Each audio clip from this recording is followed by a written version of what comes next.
What will it take to get our gun violence emergency under control?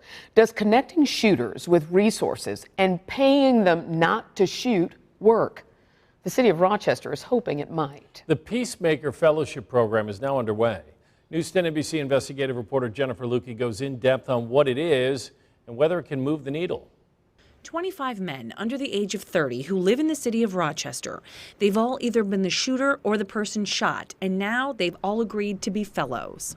Individuals that had previously been living in the shadows, now wanting to make changes in their life and step away from the street lifestyle. And they now have someone to help navigate that.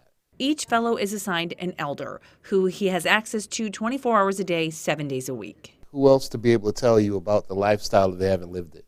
And these are credible messengers who definitely have lived that life and who can build a relationship with an individual that otherwise is not engageable. The elders have all spent time in prison, most for gun crimes, and have since changed their lives. Now they're hoping to help the fellows do the same. We had guys coming to us who were still suffering, from gunshot wounds, but would make it a point to make sure they got a ride to get here. Because they needed it for the soul.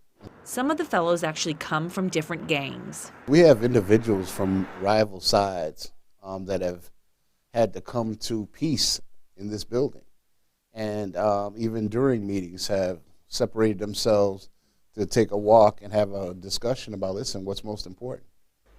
That's happened already. That's already happened, and it was a powerful thing because we have a trip to the Slave Museum slated in Alabama for next year.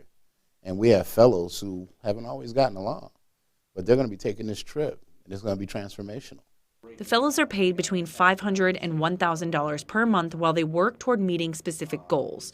Goals like getting a GED, taking job training courses, signing up for health care coverage, and showing up to meetings with their elder and with the group. Have the fellows so far not been involved in shootings? We haven't had any recurrence.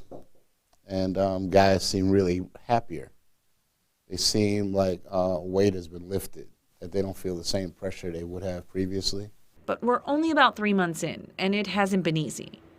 Although a lot of them are still dealing with some residuals as far as issues they might have had in the community previously, but now they have somebody that advocates on their behalf.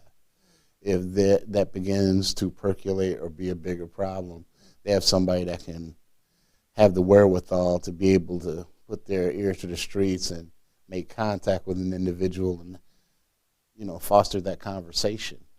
Again, the Peacemaker Fellowship Program is still very new, but considering the city was able to recruit 25 men into the program so quickly, Saunders is optimistic that over the course of the next several months, it will start to help move the needle when it comes to gun violence.